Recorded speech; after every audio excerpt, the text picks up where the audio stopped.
Good afternoon. Here is the news at noon. I am Timmy Dayo Anthony. But first, the highlight.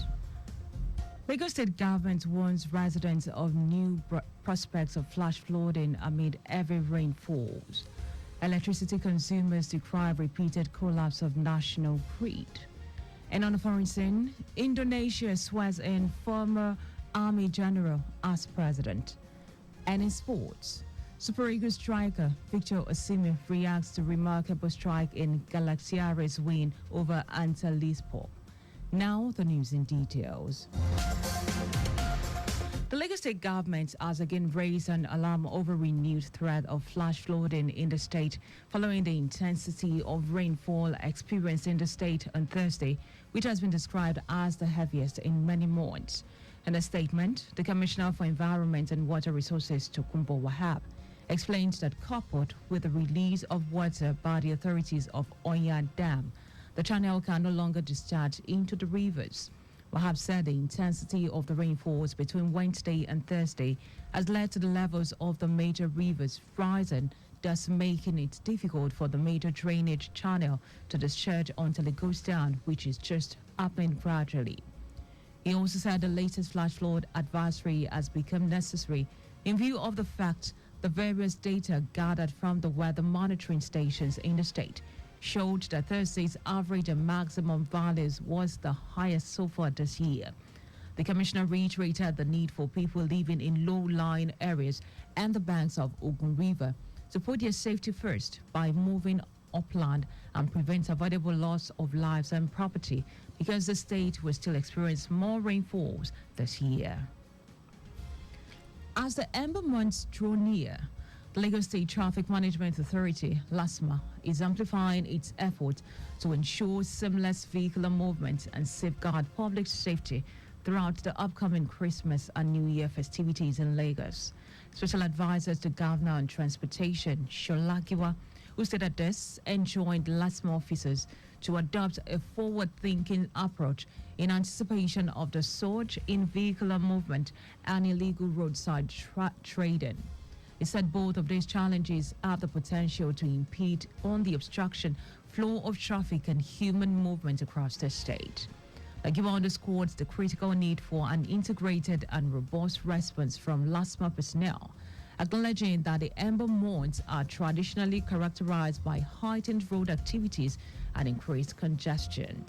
He urged officers to remain vigilant and to take assertive measures against actions that could compromise the safe and efficient transit of both vehicles and pedestrians before, during, and after the festive season.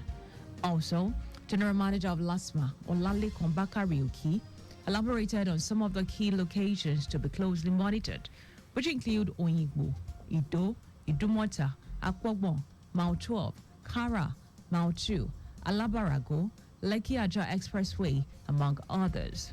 He urged motorists to utilize the agency's toll-free hotline, which is 08080 0052 7856, for swift assistance in the event of traffic-related inconveniences.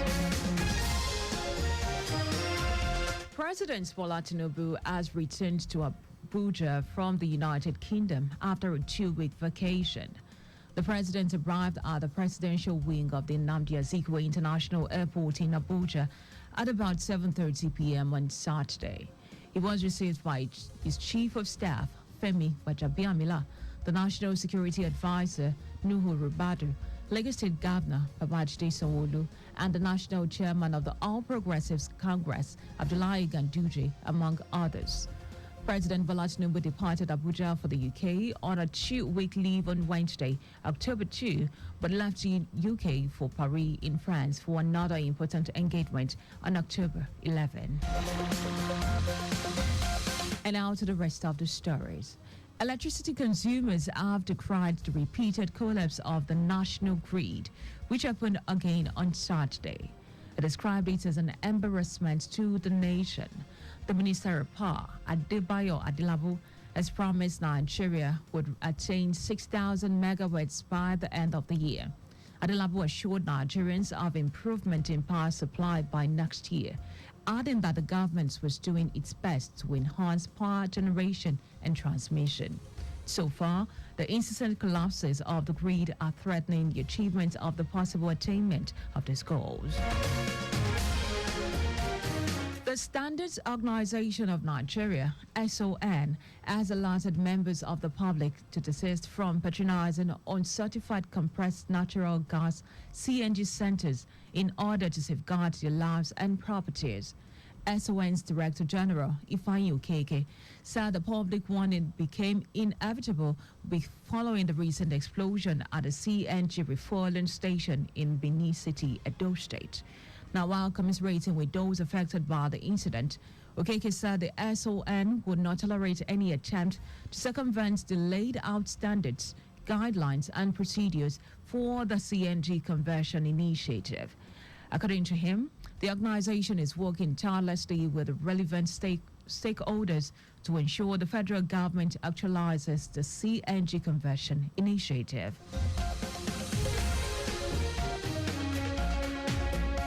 And now to foreign news.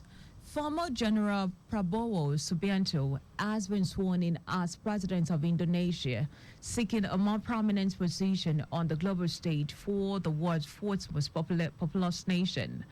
The 73-year-old fiery nationalist, accused of human rights abuses during his time in the military, took the oath in parliament to officially succeed outgoing leader Joko Widodo.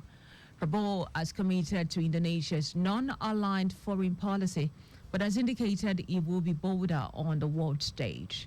He made China his first foreign visit after his election, before embarking on trips to a dozen other countries, including Russia and Australia, where he signed a key security deal. The president inherits Southeast Asia's largest economy and the world's largest nickel reserves, leading a country of 280 million people, about half of whom are under the age of 30. While supporters celebrated his ascent to the presidency, critics are pointed to a checkered past. And now to sports. Super Eagles striker Victor Osimhen has reacted to his remarkable strike in Galatasaray, a 3-0 win at Antalyaspor. Osimhen, who was named among the substitutes in the game, scored the visitors' third goal with a superb overkick in stoppage time. He had another goal dismissed by the centre referee. The Nigerian international dedicates the goal to the team manager, Okan Burak, who celebrated his birthday on Saturday. Osimhen has now scored 3 league goals for the Turkish Super League champions this season. But just before we go, always carry out proper and adequate checks on your vehicle before setting out. You can follow us and like all our various social media platforms. X, a Traffic Radio 961. Facebook, Lagos Traffic Radio 96.1 FM. Instagram, Lagos Traffic Radio 961. You can also subscribe and watch our news and program live on YouTube at Traffic Radio 961. You can also visit our website at www.trafficradio961.ng. Now, did you know that the Sanwo-Olu administration supplied 86,000 dual furniture sets to 775 public schools? You can get more details on Lagos State Government website. To end the news, here are the highlights of the major stories. The Lagos State government has again raised an alarm over the renewed threat of flash flooding in the state following the intensity of rainfall experienced in the state on Thursday, which has been described as the heaviest in many months. Electricity consumers have decried the repeated collapse of the national grid, which happened again on Saturday. They described it as an embarrassment to the nation. We also told you that the former General Prabowo Subianto has been sworn in as president of Indonesia, seeking a more prominent position on the global stage for the world's fourth most populous nation. And in sports, Super Eagles striker Victor Osimhen has reacted to his remarkable strike in Galaxia's 3-0 win at Antalyaspor. To contact with the newsroom, please send a message to info@trafficradio961.ng. That ends the news broadcast, compiled by Adesua Ejoyoka. I am Tammy Dayo. Anthony, many thanks for listening.